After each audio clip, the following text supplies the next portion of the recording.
All right, 5-second warning in.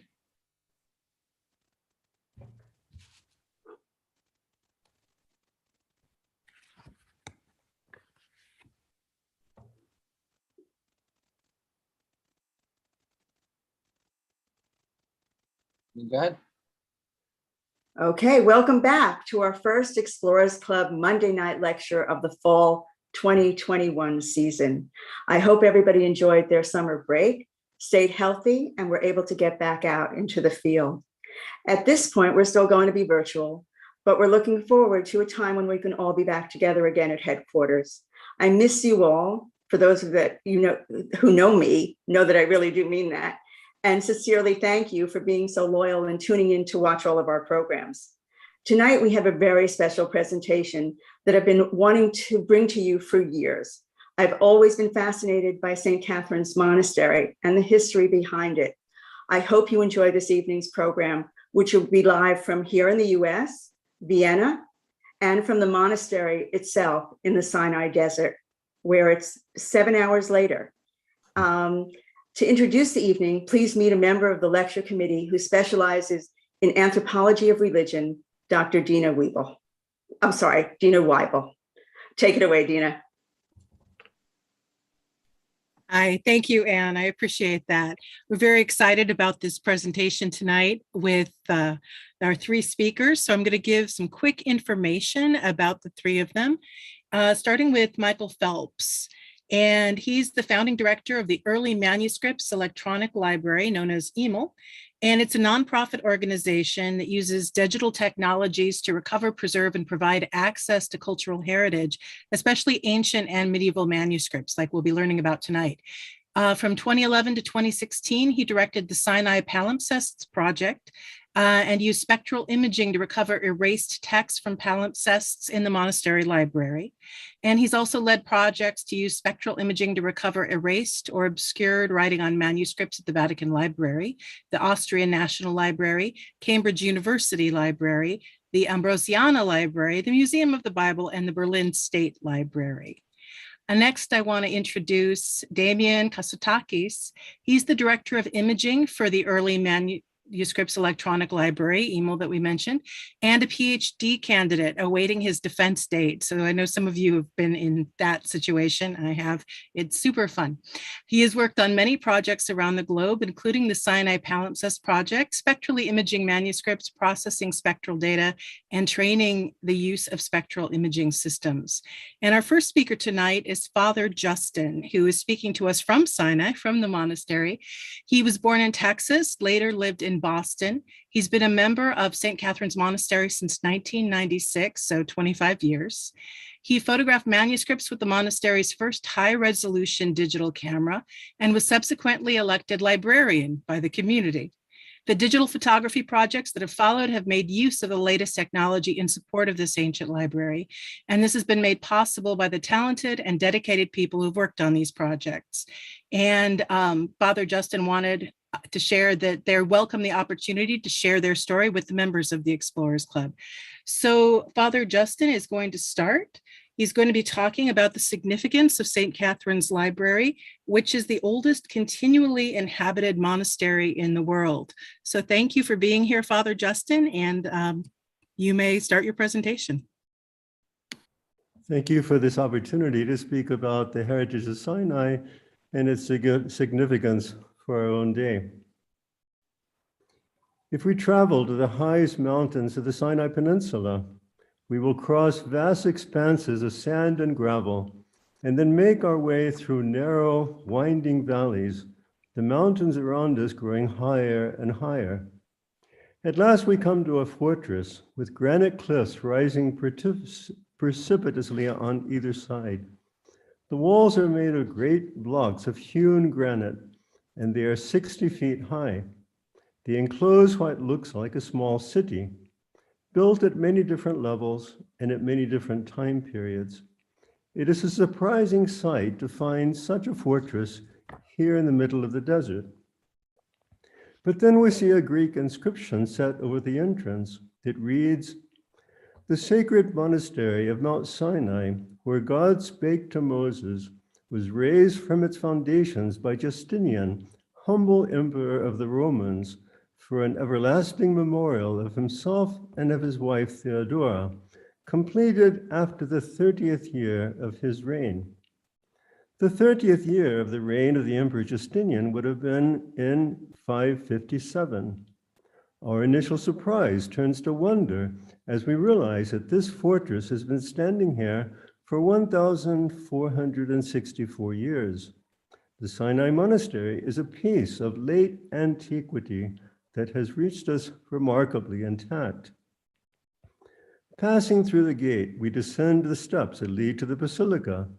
Inside, we find 12 monolithic columns surmounted by massive capitals. Our sight is drawn to the glittering 6th century mosaic that dominates the eastern wall of the apse below. We see depictions of Moses removing his sandals before the burning bush, Moses receiving the law from the hand of God, and in the apse, the transfiguration of Christ, where his countenance and his raiment became white and glistering, and when Moses and Elijah appeared, speaking with him. Services in the basilica began at 4 o'clock in the morning, when the stars are still bright in the desert sky. They are all in Greek, the stately ecclesiastical Greek that has been in use here throughout the history of the monastery. By the light of oil lamps and candles, the priests intones, "Again we pray for the blessed and all lauded founders of this holy monastery, the ever memorable sovereigns Justinian and Theodora." Helen Evans, curator of Byzantine art at the Metropolitan Museum of Art, once remarked, "At Sinai, in some ways, it's as if the 6th century never really ended." Of course, Sinai's history is even older than that. The fortress walls of the Emperor Justinian enclosed earlier structures. Pilgrims visiting Sinai in the 4th century witnessed what was already a well-established monastic presence. At the dawn of the monastic movement, ascetics came to these mountains, finding here places of austerity and solitude where they could pass their lives in prayer and fasting. But they also came to this site because it was a traditional place where God had revealed himself to the prophet Moses, first at the bush that burned with fire but was not consumed, and then at the peak of Sinai, where he received the tablets of the law and beheld the tabernacle in sacred vision. Centuries later, the prophet Hosea foretold that again God would lead his people into the wilderness, and she shall sing there, as in the days of her youth, and as in the day when she came up out of the land of Egypt. Moses becomes the paradigm of spiritual ascents, he who beheld the glory of God and was deemed worthy to converse with him. And the Lord spake unto Moses face to face, as a man speaketh with his friend. The Sinai Monastery has never been destroyed or abandoned in all its history, a remarkable record of continuity.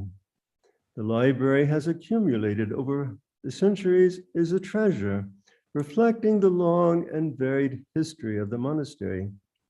The earliest manuscripts date from the 4th century.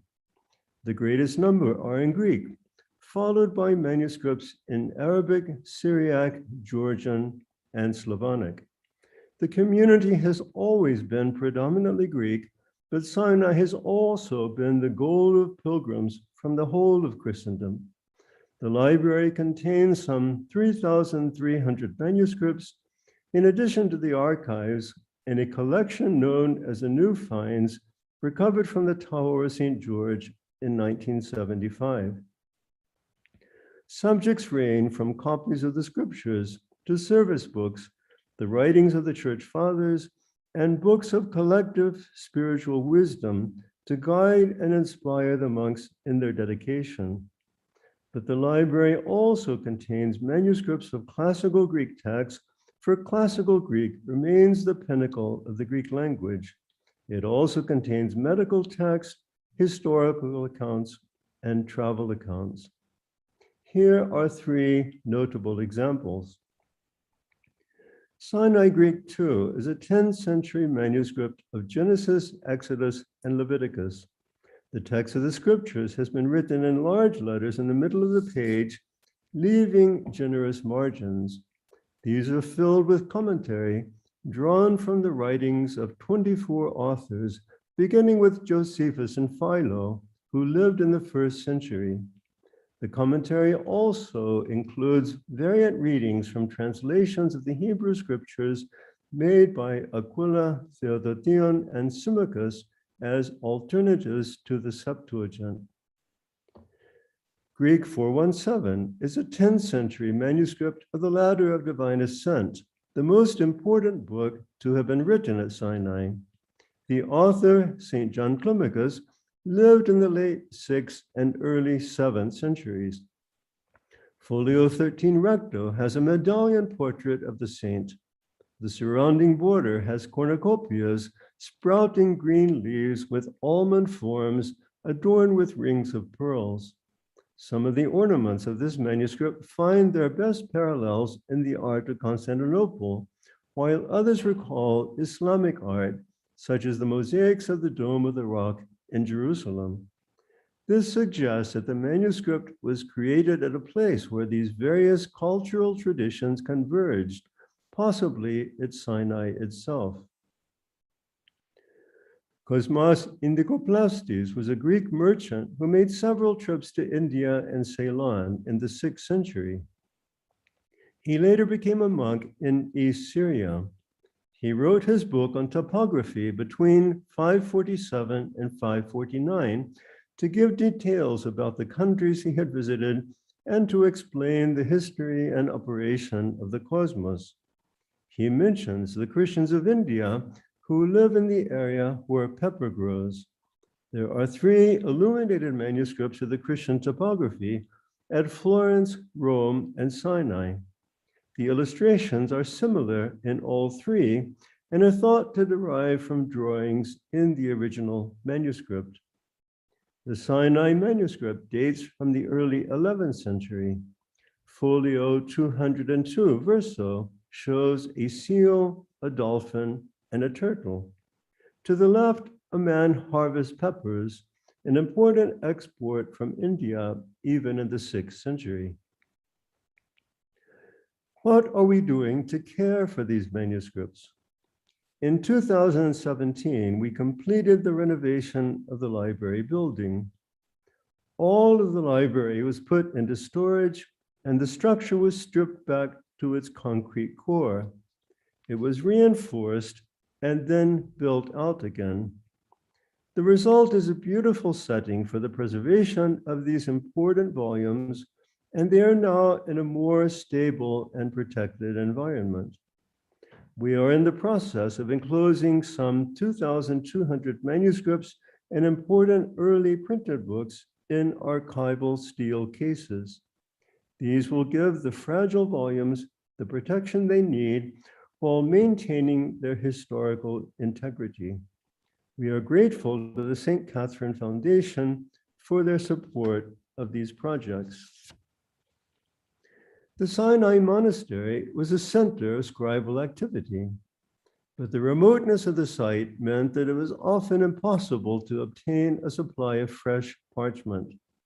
The solution was to take an older manuscript, erase the text, and use the valuable parchment a second time. This accounts for the high proportion of palimpsests at Sinai.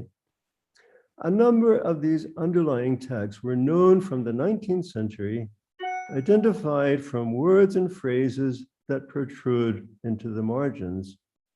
But the recovery of these texts was quite difficult. For many of them, it seemed they had been lost forever. Multispectral imaging is a new technology in which a palimpsest is photographed with separate wavelengths of light. The resulting photographs are then combined and processed to exploit the differences in fluorescence between the 2 or more levels of writing. We began the Sinai Palimpsest project in 2011, when some of the leading experts in the field agreed to work with us on the Sinai manuscripts. The technology continued to advance, through the course of the 5-year project. Also, we became better at detecting palimpsest text, so the number of palimpsests at Sinai also continued to expand. Thus, the photography of palimpsests at Sinai is far from over.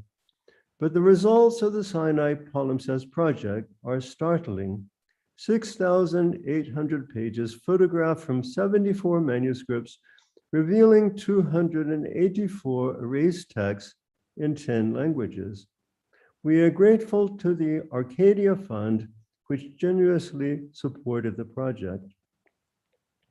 The current digital photography program is a direct continuation of the Sinai Palimpsest project, utilizing the same infrastructure for the storage of the resultant images in multiple locations.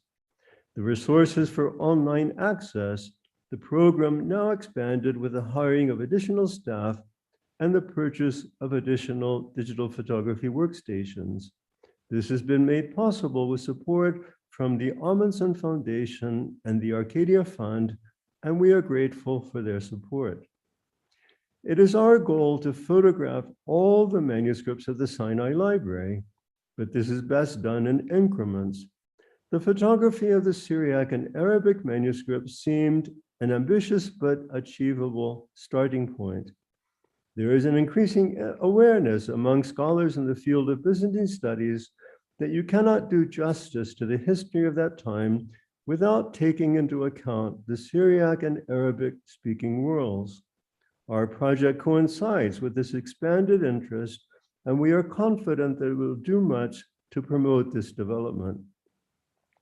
At a time when nationalism seems an increasing phenomenon on a worldwide scale, the Sinai Arabic manuscripts are evidence of the part that the Sinai Monastery, Greek and Orthodox in its heritage, has played in the relations with the Arabic-speaking world. They support the Sinai Monastery's place as an intrinsic part of Egypt's long and multifaceted history. All of these observations make the photography of the Syriac and Arabic manuscripts especially relevant today. Here's one important example of the knowledge that we have gained from the Sinai Palimpsest project. We have no formal histories for Sinai from the 8th to the 11th centuries. What we know about the monastery at that time must be reconstructed from the surviving material evidence. 3 palimpsest manuscripts reached Sinai from the very perimeters of the Christian world.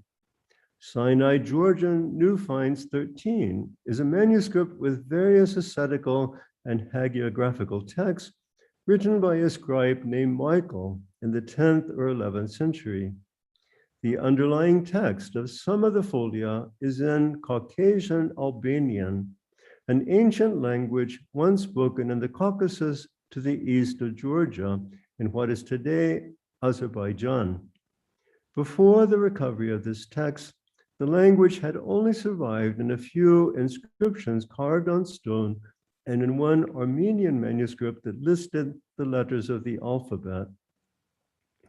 Sinai Greek New Finds, minuscule 90, is an Orologion, a book of the hours, dated to the 13th century. It is a palimpsest with the underlying text in Ethiopian. Arabic New Finds Parchment 828 is a manuscript of the Gospels written most likely in the second half of the 8th century with underlying texts in Greek, Latin, and Arabic. A decorative initial is faintly visible on one leaf, and Latin can be read in the margin below. Multispectral imaging allows us to see the text more clearly. It is written in an insular hand, a style of writing developed in Ireland that spread to England, where it flourished between AD 600 and 850.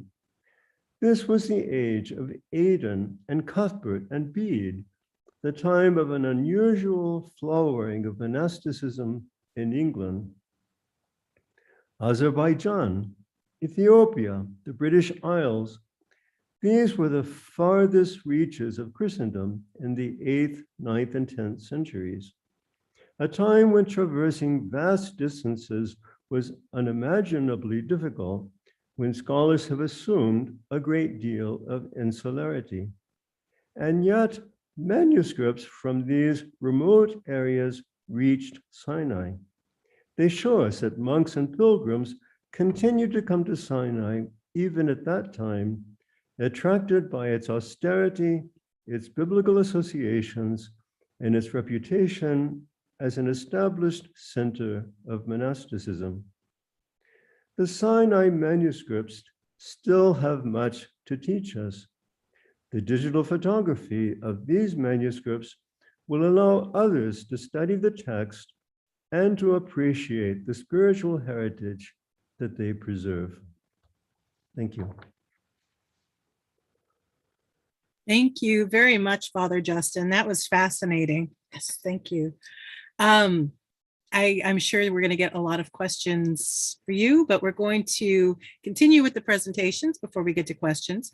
And next we have Damian Kasotakis, and he is, as I mentioned earlier, the director of imaging. He's going to take us kind of forward into the future, the last 150 years of what was going on there. And he's very interested, and we'll be talking about explorers into history. The people who came to the monastery, who researched the materials that were found there, and who used technology to better understand what was found there. Scholars, travelers, people experimenting with photography, etc. So I'm going to turn to Damian, and thank you very much. We look forward to seeing your presentation now. Thank you. Let me set my timer. So, Father Justin has told us about the history and significance of the Sinai Monastery and its recent and current digital photography programs. But who were the first to photograph manuscripts at Sinai? They were pioneers of the work that we are doing today. And I thought their stories that I have collected in the PhD thesis that I have just completed would be of special interest to the members of the Explorers Club. In the 19th century, it became easier to travel to the Middle East, and brave scholars came to the area in search of the oldest manuscripts, especially the oldest manuscripts of the scriptures. The Sinai Monastery, with its uninterrupted history and famous library, was the goal of many of these travelers. The beginning of the 19th century, coincidentally, marks the first steps of photography. Explorers, who in the past would have to draw and narrate their travels, could now carry a device that would speak 1,000 words with just one photographic image. In 1852, we have possibly the first ever recorded photograph of the monastery from an explorer and photographer named Levitt Hunt, who was one of the first people to photograph the Middle East. Just a few decades later, in 1889, James Rendell Harris, a New Testament scholar, visited St. Catherine's Monastery to study ancient manuscripts in the library. During his visit, he discovered a Syriac translation of a 2nd century Greek text called the Apology of Aristides, which was the first defense of Christianity delivered in person before a Roman emperor. The text was considered lost until its discovery in the library of St. Catherine's Monastery. Rendell Harris took photographs of various leaves of Syriac and Arabic manuscripts using an early Kodak camera and celluloid film. He can be credited as the first scholar to visit the Sinai library, capturing pictures of manuscripts with a camera. The excitement of Harris was soon transmitted to the Scottish twin sisters, Agnes Smith Lewis and Margaret Dunlop Gibson, who were enthusiastic, self-trained scholars. They spoke Greek and had an interest in Arabic and Syriac manuscripts. They were also wealthy and able to self-finance their travels. Hearing the stories from Randall Harris, they decided that they had to travel to this remote land and inspect the manuscripts themselves. The two sisters trained in the use of photographic equipment with the camera of Harris. They then purchased the same model of camera, a tripod, film for 1,000 exposures, and a book cradle that Harris had designed based on his experience with Sinai manuscripts. Can you imagine twin sisters traveling from England to the Sinai desert in the 1890s?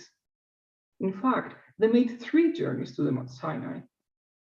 They traveled there in 1892, 1893, and 1895.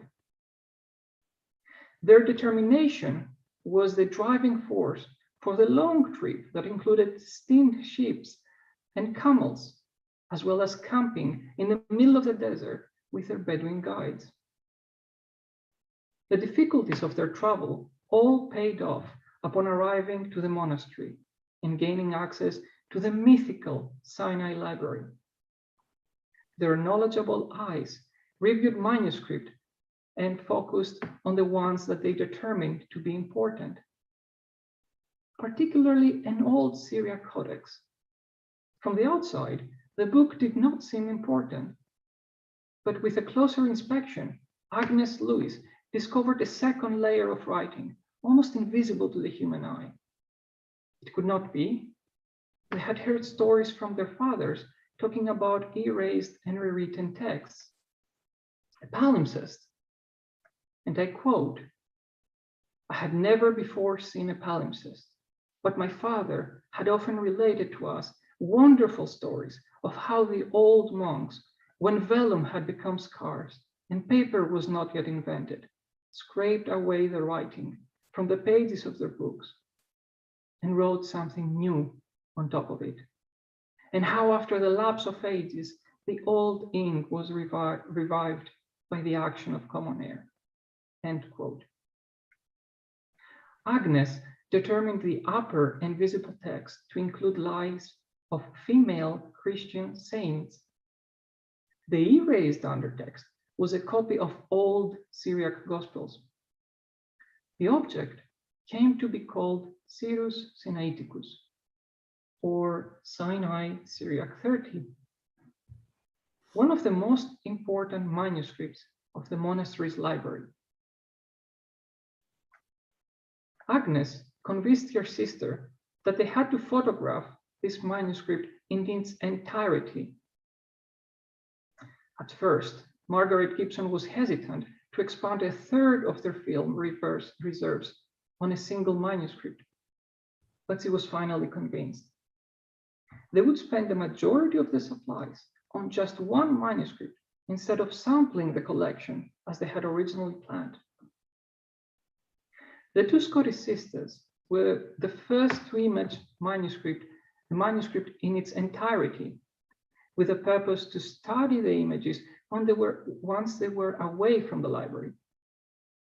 They were pioneers of their time, understanding the value of objects remaining in the original place to be photographed and studied with new technology, instead of being removed and showcased in a foreign land. Syriac 30 proved to be such an important manuscript that 3 different expeditions in the 19th and 20th century were organized only for its photographic study alone. This included expeditions to the monastery in the 1928 by the Finnish scholar Arthur Hild, and later in 1985 by Bruce Zuckerman and James Charlesworth. Through the first half of the 20th century, technology continued to advance, and that progress made it possible to imagine the photography of a large number of the monastery's manuscripts via microfilm. This was the main theme and driving force of a young 28-year-old from California who visit the monastery named Indiana Jones. Indiana Jones may be a fictional character, but rumor has it that the inspiration for Indiana Jones was an explorer and archaeologist named Wendell Phillips. And Phillips' real life supports these rumors. In his early 20s, Wendell Phillips recovered from polio that he suffered as a child.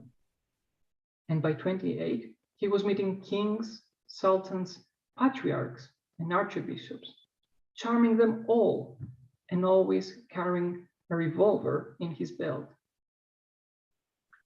Phillips came from a poor family in California, but had an extrovert character and amazing talking skills. He was the right person at the right time to organize one of the most famous photographic expeditions at St. Catherine's, the Library of Congress Microfilming Project, an effort to microfilm the majority of the then known collection of 3,000 manuscripts. Officials at the Library of Congress were eager to avail themselves of this opportunity, but equally eager to distance themselves from such a flamboyant and controversial character. This is evident in a letter that survives in the archives from that time. Phillips is characterized as immature and with a frequent tendency to disregard instructions if he felt that they were inapplicable to the situation as it actually developed in the field. On the other hand, he has shown almost a genius for organization and for drive in getting things done, concluding that his collaboration could be useful if adequate precautions are taken. The 20th century brought automobiles that could now traverse through the desert and photographic cameras that had become more compact and reliable.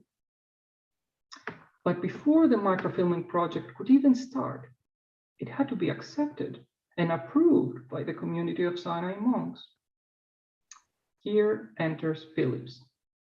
While meeting with the Archbishop of Sinai, who was the head of the Sinai community, and explaining the value of the project, he initially met with positive feedback, but was later told that, unfortunately, such a project could not happen since the rules of the monastery forbid the imaging of manuscripts.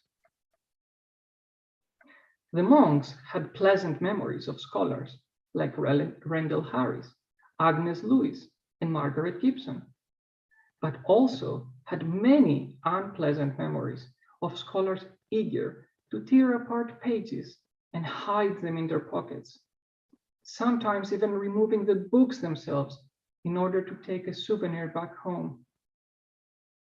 The solution for Phillips was simple. If the rules prevent a microfilming project, then it is time to change these rules. So that's what this 28-year-old American told the Archbishop. Phillips, not knowing the outcome of his conversation with the Archbishop, initiated a backup plan. It involved the King of Egypt and a gift of 2 golden revolvers. Indeed, a meeting with the king also took place and promises were made for support of the project. But finally, no pressure needed to be put on the monastery. The Archbishop agreed with the pioneering work of the Library of Congress microfilming project. Automobiles started transporting equipment and people to the monastery, but the trip would still take 2 days, with an in-between stop at a local village by the Red Sea just south of Suez. The project had an ambitious goal, and so multiple workstations and photographers were transferred. The first photographs were captured in January 1950, and the project was concluded in July of the same year. Even if the project did not manage to photograph all of the manuscripts, rather only half of them, it did so in an amazingly short time frame. In just 7 months, More than 1,500 manuscripts were microfilmed. But at what cost to the manuscripts themselves? Wendell Phillips eventually obtained oil and mineral rights in Oman and Libya, to which he added oil rights in Venezuela and Indonesia. He retired to Hawaii as a multimillionaire, the largest individual holder of oil concessions in the world. His part in organizing the Sinai microfilming project has largely been written out of the official histories of the project. In the midst of all his other accomplishments, people have forgotten that he opened the study of the Sinai manuscripts by creating an important film archive that continues to be used even today. Times have changed. We now have the ability to capture high-resolution digital images that far surpass microfilm images. But we consider the care of these fragile manuscripts our foremost priority. We use devices that were designed specifically for our work at Sinai to ensure the safe handling of the manuscripts, even as we seek to photograph the texts and make them available for scholars. And always, it is our aim to work with the Sinai community and not simply bypass them, in order to present to the world this rich treasure of cultural heritage hidden in this remote desert monastery. Thank you. Thank you very, very much, Damien. That was fascinating. And I love the way that the photographs exist of the people who took the photographs, and you get a really strong sense of being there. That's fantastic. Now, speaking of being there, we are moving forward in history. We started out in the 4th century. We skipped some stuff. We've got to the 19th century and moved forward from there. Now we're really moving into the 21st century. We're going to be hearing from Michael Phelps, who's the founding director of EML, and he's going to be talking about the Sinai Palimpsests project and the new technology that's being used to recover these lost writings. So I send it over to you, Michael.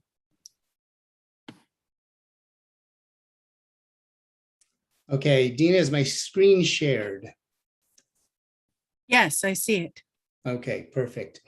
Okay, as Dina said, my name is Michael Phelps, and I direct the Early Manuscripts Electronic Library, or EML.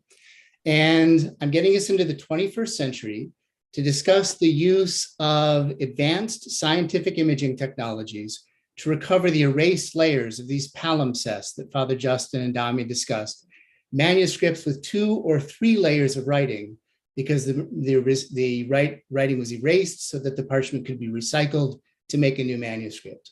So I'm going to talk to us about the Sinai Palimpsests project.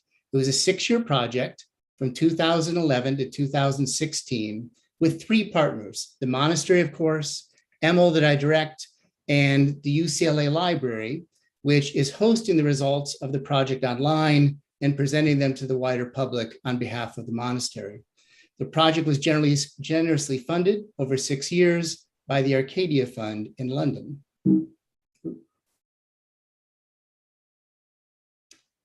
Now, I want to get started by measuring the size of the problem, or the size of the opportunity.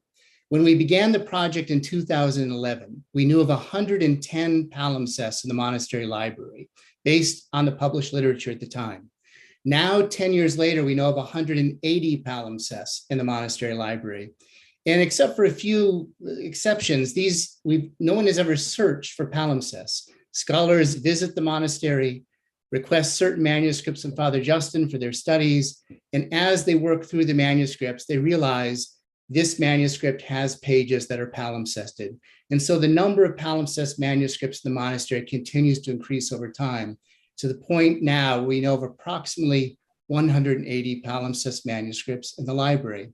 The undertexts, the erased layers, contain texts in 11 languages, and they span a range of time from the 5th century to the 12th century. So extremely diverse chronologically and linguistically. And before our project, nearly all of these had been unstudied the undertexts were unstudied and unidentified. As a matter of fact, of the 180 known palimpsests now, at the beginning of our project in 2011, only 3 of them had ever been comprehensively studied and published in a modern scholarly critical edition. So all of these texts are open territory for new discovery for scholars, historians of religion, historians of language, historians of the Eastern Mediterranean world. And in fact, the future of discovery, I would argue, lies in the application of new technology to manuscripts we've already had. If we think in the 20th century, if you talk about the discovery of manuscripts, most people in the West will think first of the Dead Sea Scrolls, discovered between 1947 and 1956 in 11 caves in the Judean desert. The problem is that once you discover the Dead Sea Scrolls, you can't discover them a second time. The number of manuscripts produced by mankind or humankind from the antiquity through the Middle Ages is a finite number. And eventually the possibility of new discoveries will be exhausted in terms of manuscripts no one's ever seen before. So the future of discovery is applying new technology to what we have. We still, though, get to go to interesting and exotic places in the middle of the Sinai Desert.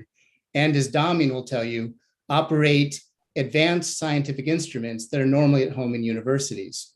And I just want to take a look at this palimpsest that's in the slide right now. You'll see the black overtext. And in the margin, you'll see a vertical line that is the undertext. It's in Aramaic. As a matter of fact, Christian Palestinian Aramaic, a dialect of Aramaic spoken by Christians from about the 3rd to the 13th century in Palestine. And this vertical undertext is across the page. But then you'll notice something else. There's a faint line of Greek along here at the bottom that's upside down. It is another undertext. This is a rare double palimpsest. The first layer of writing was in Aramaic, in Christian Palestinian Aramaic. It was erased, and then a Greek text was copied over it. It was erased, and then a second Greek text, the contemporary overtext, was copied over it. Now, the Sinai Palimpsest project had 3 basic and simple goals. The first one was to use multispectral imaging to render these erased texts legible again. The second one was to identify and describe the text as possible. And for that, we worked with 27 scholars under the direction of Claudia Rapp of the University of Vienna. And those scholars were from Seattle, Washington to Tbilisi, Georgia. Each scholar with expertise in different languages discovered the undertext and the different scripts in which those languages were written. And then the third goal was to publish this data online as a searchable electronic catalog of the palimpsests at Sinai. And that component of the project was designed and executed by UCLA on behalf of the monastery. Before I jump into more detail, I want to give credit where credit is due. This is a picture of some members of our team. You'll recognize Damian off to the right. But in the middle, seated, is His Eminence Archbishop Damianos of Sinai, abbot of St. Catherine's Monastery. And without his visionary leadership, none of this would have been possible. And to his right is Father Justin, the librarian of the monastery, who we heard from just a few moments ago at the beginning of the presentation. Now, how do we make these erased texts legible again? We use a technique called multispectral imaging. And this slide shows you part of the electromagnetic spectrum. In the middle, you can see visible light from about 400 nanometers in wavelength to 700 nanometers in wavelength. And some people can see out to about 730, it depends on individual eyes. But this is the part of the spectrum visible to the human eye. In longer wavelengths out to the right, you get infrared light, which the human eye can't see.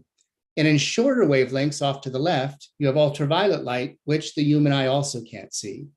What multispectral imaging does is to collect images of an object when it is illuminated by different narrow bands within the spectrum. So taking a slice of the spectrum in ultraviolet, another slice, and then taking images as the object is illuminated by different narrow bands of light, different wavelengths in this broad spectrum.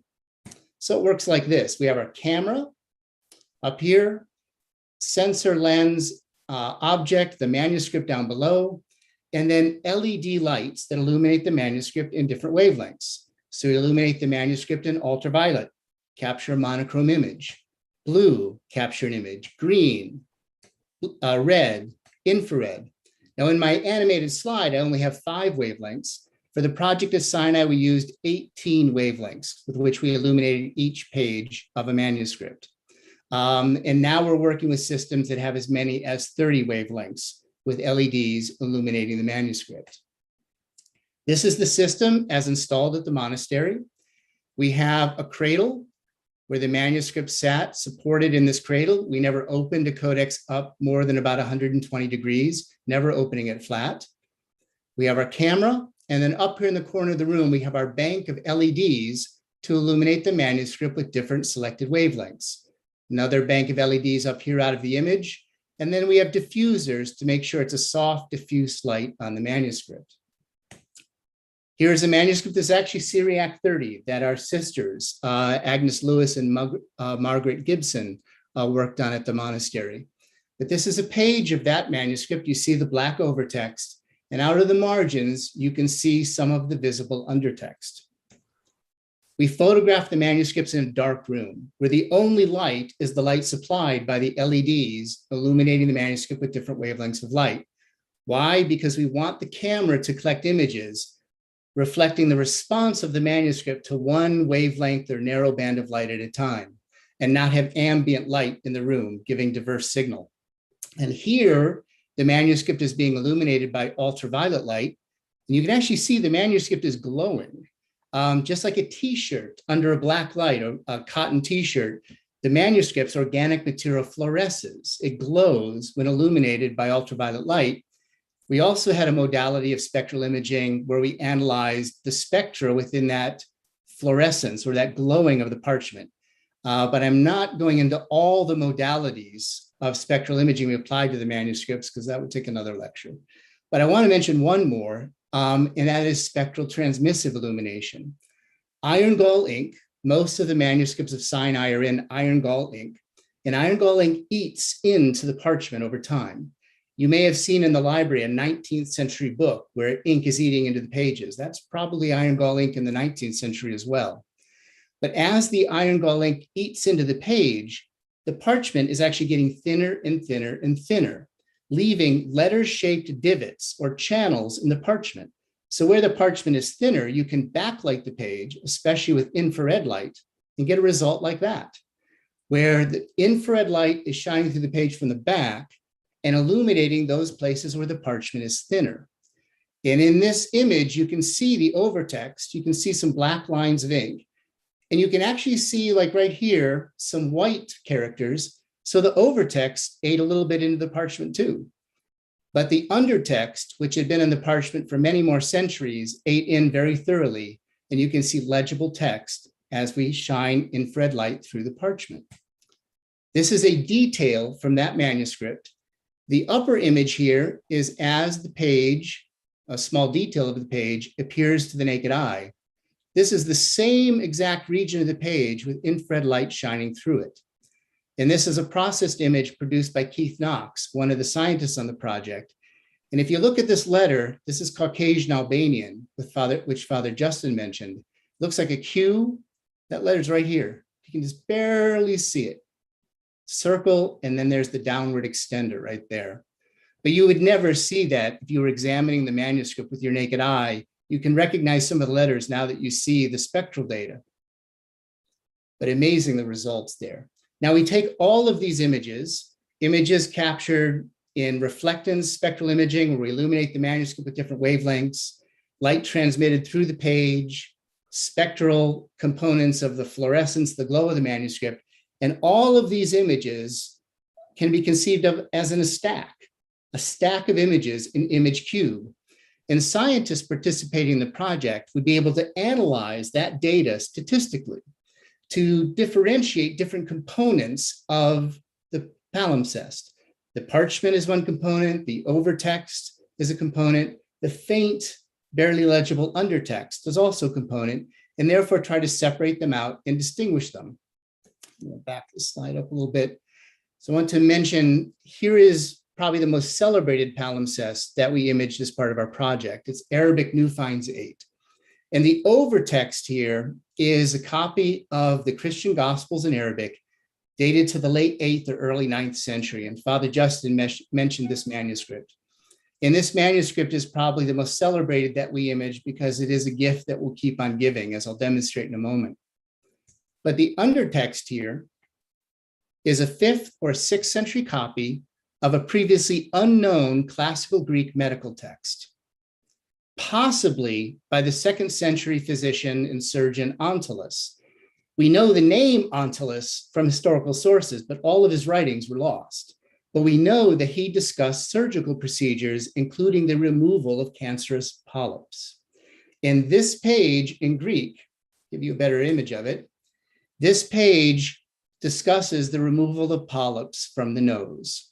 And so we have recovered a previously lost ancient example of classical Greek medical science. And here, this image is using false color, coloring the undertext red to be able to make it legible to the researcher. Here's another example from that manuscript. Here are 2 pages, and if you look at the top page, you'll see sort of orange stains that, well, they look a little bit like flowers. And if you think they look like flowers, you're not that far off. The undertext, and this is probably the most iconic image from our entire project. The undertext is from what appears to be an album of medicinal herbs. And it has a full page illustration of an herb called in Greek philauterion, which it says right up there. And Damian Kasotakis, who just spoke to us, was the first one to read this paragraph right there, the caption, which describes how to boil the leaves of this herb to make a lotion to cure scorpion stings. But it's from the 5th or 6th century, again, a previously lost example of classical Greek medical science. I'm going to give you one more example from the same Arabic manuscript. And this is from the lower quadrant of the page. So we're down at the bottom corner of a page. And I remember holding the manuscript in my hand and noticing a diagonal line. It's very faint, but you can trace it down the manuscript. And then there's another diagonal line below it right there. And then there's this squiggle. So what are we looking at? Turns out it's a drawing. It's an illustration. And in the illustration, we have a roof. The roof is supported by 2 columns with decorative capitals. And then we have 2 faces, face number 1 and face number 2. Now, these 2 faces appear to be Apollonius and his daughter. And this illustration is from an ancient novella called Apollonius of Tyre, which was extremely popular in late antiquity and the Middle Ages. Apollonius of Tyre was translated into numerous languages, and numerous versions of the novella circulated in the ancient and medieval world. Well, here we have fragments, not the whole text, but fragments of the oldest surviving copy or the oldest witnesses to the text of Apollonius of Tyre, this ancient novella. And this illustration is the oldest surviving illustration in a Latin manuscript that's not a Bible. Of course, we have undertexts that are also of the Christian scriptures from the Bible. This one is absolutely beautiful. I'm going to show you a processed image by Bill Christensberry, one of the other scientists on the project. And here, using false color to separate the 2 layers of text. And the undertext here is a 5th century copy of the epistles of Paul from the New Testament. It's obviously a fragmentary manuscript. We have several other pages of it, so a substantial portion of Paul's letters is preserved. And the copy has been dated based on the handwriting to about 425 to 450 CE. So a very early copy of the letters of Paul. I'm going to finish with this example. I've tried to give you some eye candy because this project is definitely, where, as Damian said, the picture's worth about 10,000 or a million words. But this is at the end of a manuscript where there's a page that was erased but not overwritten. And you can see that there are 2 layers of erased text. There's one running vertically. It's kind of the color of a coffee stain. It's a little bit orange and it's rather bold. And then there's another erased text running horizontally, and it's a little more gray-black, not quite as orange.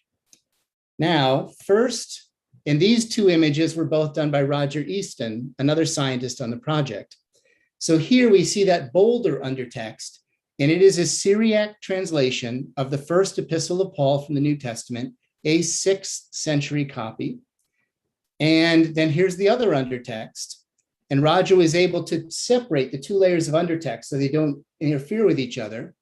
And here, using false color, we see a medical text. It is a pharmacology manual in Syriac, but it's based on a Greek original, but the Greek original is lost. So here, through means of the recovery of a Syriac medical text, we can trace it back to also a lost Greek medical text. It's a beautiful, beautiful manuscript and a wonderful example of the project. Now, some quick stats. We did 20 imaging sessions at the monastery over 5 years. As Father Justin said, we imaged 6,800 pages and 74, making up 74 palimpsest manuscripts. Now, that should immediately cause you to notice most of the palimpsests at Sinai are still not spectrally imaged and comprehensively studied. So there is more work to be done in the future. We captured about 50 terabytes of data between raw data and the processed images. And the number of identified erased texts is now up to, I believe, 307 erased texts have been identified among the palimpsests of Sinai. I mentioned at the beginning that 27 scholars worked on the project. All told, about 40 different project participants directly handled the data: camera operators, data managers, image processing scientists, technicians, etc. Of those 307 undertexts that have been identified, about 29% are New Testament, and a large majority of those are from the 6th century or earlier. I had the numbers, I'm trying to remember them. There's approximately 80 New Testament manuscripts in the erased text, and 60 of them, approximately 60, are from the 6th century or earlier, so early material. 14% are Old Testament. The remaining literature is hagiography, the stories of saints, the stories of heroes of the faith from the past, liturgical texts, the prayers and liturgies of the church, apocryphal texts, narratives and stories from the early centuries of Christianity, and then also classical texts, as we saw the medical texts that I showed. All told, the project recovered 11 classical texts. 8 of them were previously unknown, which I think is amazing. If you discover a new classical text from Greek and Roman antiquity, that's news. And the project recovered 8 previously unknown classical texts, as well as numerous previously unknown Christian texts, as well as a Jewish text, a translation of the Torah into Judeo-Arabic. And it is a translation that was heretofore unknown to Jewish scholars and historians. And a large percentage of the erased texts we discovered date from the 6th century. They're online right now, hosted by the University of California, Los Angeles, UCLA. You can go to sinaipalimpsests.org to read about the project, and then follow a link to the research page to see the images.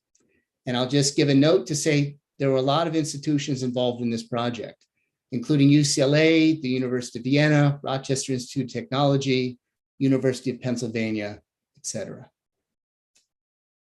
Thank you. Thank you so very much. There are quite a few questions. I have some questions as well. But before we get into the Q&A portion of the evening, I wanted to thank you all once again. And we had talked ahead about Father Justin giving us a quick little tour of where he is physically right now in the monastery. Well, this will, as my computer allows, we're in the manuscript storeroom. Below you see cabinets, and the manuscripts have been placed on shelves so that they're horizontal to relieve the stress of a vertical alignment. And we are waiting for the stainless steel boxes that we have begun on the first cabinets. Above, in the balcony level, you see 8,000 early Greek printed books, and the manuscripts that are not here are in the archive in an adjoining room. This is a beautiful room. It's the renovation of the 1951 structure that was completed in 2017. All right. It's wonderful. Thank you so much for that. I think I'm going to start with some questions that I had that I saw kind of echoed in the chat as well. And Andy Finkel and I had a very similar question, which was, how was the decision made to sacrifice or erase certain documents and keep others? Is there a pattern in what we might see about the kinds of things that were chosen not to be kept? It looks like what you're uncovering is a range, but is there a general sense of, they certainly wouldn't erase this, but they would erase this? It could be any of you. Our first thought was that they wouldn't erase copies of the scriptures, but we find that that is not the case. And sometimes they would erase a copy of the scriptures and put another copy of the scriptures on top. But all of this is an essential question because it goes into it allows insights into manuscript production from a time when we have no other evidence. So this is one of the things that was most interesting about the project, and it's certainly something that is ongoing. I'll add to what Father Justin said, that of all the palimpsests that we imaged at the monastery as part of the palimpsest project, none of them appear to be erasures to remove heterodoxy or ideologically motivated erasures. It seems to be sort of benign erasure of history, that there are simply languages people didn't speak anymore. There were texts that were they were interesting to a previous century, but no longer interesting today, or a manuscript was damaged. There's only one palimpsest I'm aware of in the world where an argument could be made that the erased texts were erased for ideological reasons. And that's a palimpsest in the Ambrosiana Library in Milan, where the undertexts are heterodox Christian and Jewish texts. But since there's multiple undertexts, it could also be that was just those texts were together when they were erased. But it seems to be sort of a benign censorship that's driven by practical purpose. Thank you. Another question that I had that was echoed a little bit in the chat, the shrine that I have done field work at is Rocamadour in France. And one of the things that's kind of tragic is that the archives were destroyed during a lot of conflict between Protestants and Catholics in France. And so there is no archive and a lot of history has been lost. I know that you said that there's this gap in historical information, but I was curious, the manuscripts show this huge confluence of cultures and languages and sharing of information from places, not just within Christendom, but beyond that as well. And I was curious, do we know anything about what was going on in the monastery during the Crusades? And someone in the chat asked if Ibn Battuta had visited the monastery during that same time period, sort of 1300s. We know that the Latin kingdom lasted for 150 years. And one thing that has never been adequately explained is why we have so many manuscripts in Syriac and Arabic that were written at the monastery or written elsewhere and brought to the monastery from the 13th century. 75% of the Syriac manuscripts are from the 13th century. One person suggested that when the Latin kingdom collapsed, people came from areas to Sinai seeking refuge, and that accounts for this sudden spike in the production of manuscripts. But it's something that has not been adequately explained. It's something that is ongoing. You see the same thing in the iconography. We know that the Latins took Constantinople in 1204, and at that same time and after, you see a certain surge in the quality of the Sinai icons. So it's been suggested that experienced iconographers from Constantinople took refuge at Sinai, and that's why you see iconography that represents currents of Constantinople at Sinai. And may I just add that just the remoteness of the place, warfare was so hard to reach this remote place. And we have an example in the earlier history, in the 20th century. So around the beginning of the 20th century, there is a photographic mission, and the photographers who want to return back to Europe, they find that there is the World War I happening only after they leave the monastery and they arrive in Suez. They didn't even know that there was a world war going on. So that protected a lot of what was going on and kept them out of politics and things like that. Thank you. Some of the questions that we got, I think, were answered along the way, but I'll throw these out here because they might give you other things to answer. Rob Brown asked, are you able to see any other texts that are underneath the current writings on the parchment using the new light technology? So I think you covered that pretty well, Michael, talking about the technology that you used.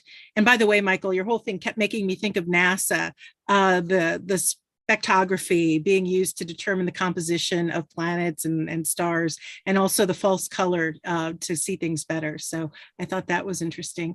You also answered, to a certain extent, Kyle Foster's question. He said Dr. Roger Easton from RIT is an optics and imaging professor who has done a lot of very similar work. And Kyle wanted to know if he contributed, and you did talk about his work there. Did you have anything to add about what Dr. Easton has contributed? Well, I'll answer by going a step backwards. And if Roger was here, he would go another step backwards. But much of our work was based on previous work with the Archimedes palimpsest that many people listening may have heard of. The Archimedes palimpsest was purchased at auction, and the purchaser put out a request for proposals asking for people, scientists, to propose ways to make the erased letter legible. And it was a celebrity manuscript. We knew that the undertext included mathematical treatises by Archimedes, but you can identify the text, but that may not mean you can read it line for line. But Roger Easton was part of two teams that both won the competition with their proposals. So as Roger Easton, Keith Knox, and Bill Christens-Berry, all of whom I mentioned, who developed innovative applications of spectral imaging for application to palimpsests and manuscripts. And so one of, I think, the gifts to wider scholarship of the Sinai Palimpsest project was not only the discovery of texts, but we followed on the heels of the work of the team on the Archimedes palimpsest and sort of curated their innovations. Some of those innovations were further engineered during this project, so they were applied more efficiently, more productively, more programmatically, and there were also more innovations during this project. But we built upon the Archimedes palimpsest project and the previous work by Roger and Keith and Bill. Thank you. Rob Brown had a question that is aimed more, I think, at Damien. Have the microfilms been digitized? Yes, all of the microfilms of the Library of Congress are available online at the Library of Congress. And I was curious, you mentioned people, scholars stealing some of the documents. Have any of those been recovered anywhere? They haven't made their way back to the monastery, no. But a very famous example of removing an object, I would not use hard words, but just removing an object, is the Codex Sinaiticus, who is no longer at St. Catherine's Monastery. A few leaves survive, but the majority of it is in the British Library. That's part of a pattern I've noticed. Thank you. George Poulos says, how does the collection of the monastery compare with the, I'm not familiar with this term, so you'll probably all have to correct me, Geniza collection at Cambridge University, it might be Geniza, in terms of time, subject matter, and sweep of coverage?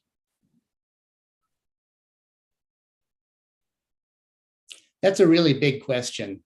I mean, he's referring to the Cairo Geniza, and I'm no expert on the Cairo Geniza, but I'll say it is a vast collection of fragmentary documents retrieved from a Geniza in the old Cairo synagogue. Multiple people were involved in the discovery. The most famous was, is it Charles Schechter? As I said, I'm not an expert, but the material of the Cairo Geniza is contemporaneous with the manuscripts of the monastery. Some of the manuscripts of the monastery would go a few centuries earlier than the material of the Cairo Geniza, and then they would be contemporaneous.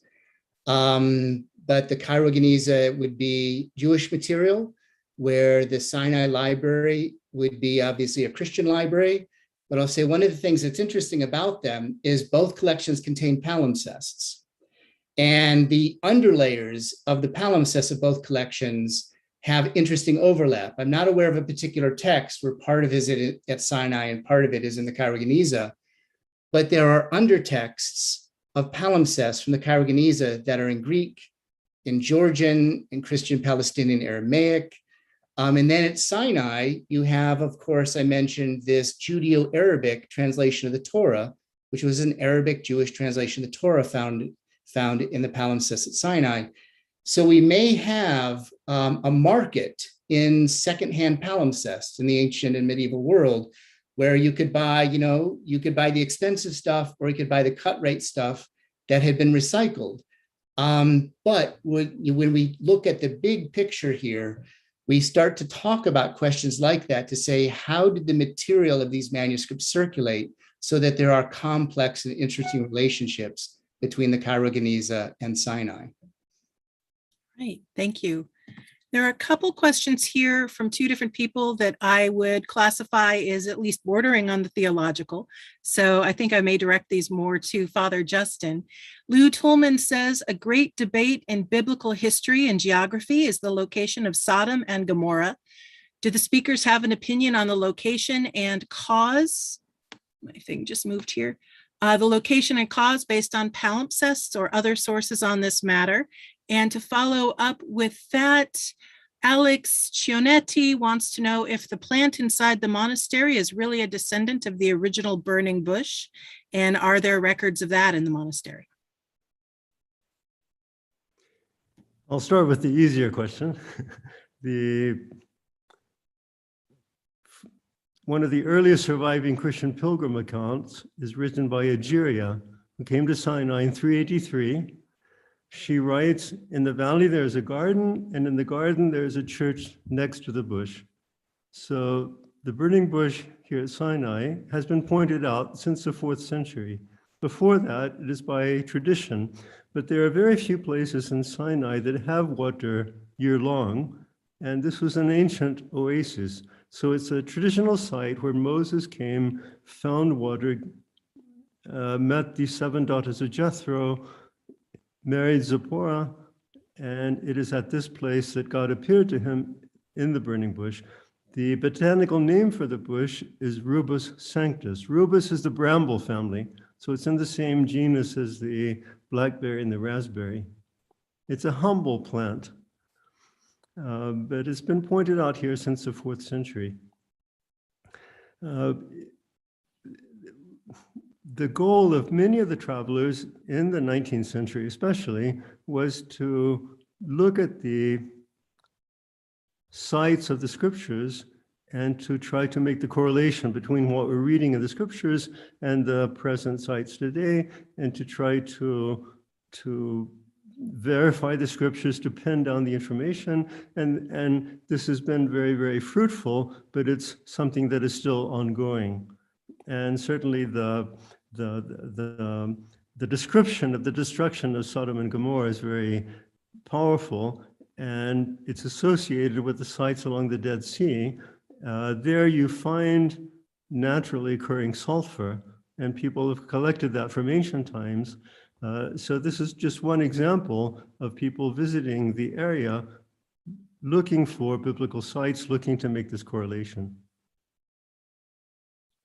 Right. And then there were a couple questions that connected to the preservation and safekeeping of the manuscripts. One of them is by Jenny Wolkowicki. What measures are taken to protect the manuscripts from the elements, like humidity or dry air, depending on the season, and from theft? And there was another question about whether the I think you answered this, whether non-invasive methods are used to interrogate these manuscripts, but is theft an issue at this point, or was that just a 19th century issue? It's always a concern when you have political unrest, and there has not been that here in Egypt, but when libraries in North Syria were intentionally being destroyed some years ago, it did raise the whole question, what are you doing for the security of your library? So when we made the renovation, we installed very thick steel doors and things that would protect the library in a time of unrest. And I think the monastery was built as a fortress. It still functions as a fortress. It could be closed. And I think the living community is still the greatest guarantee of security here. The conservation is something that we have had the assistance of very talented conservators. In the 19th century, even in the early 20th century, it was the custom to intervene, sometimes very aggressively. It was very common to rebind manuscripts. Of the 4,000 Greek manuscripts at the Vatican, only 2% have the original bindings. But because Sinai was so poor and so remote, things were left alone. And people have said it may be the most important library in the whole world for intact early bindings. And we have to be very, very sensitive and very informed to make the best decisions about how to keep things.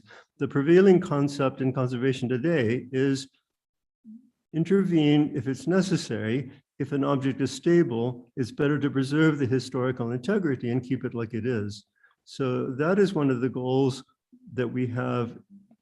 To enclose the manuscripts in stainless steel cases, we're able to take a very fragile manuscript and still give it the protection it needs, preserving its historical integrity. So we're grateful to the conservators who have given us these guidelines that we're trying now to implement. Thank you. That's the technology involved in that too is just amazing. The room that you're in, I can definitely see that. Luna Sao had a question that was something I was curious about too.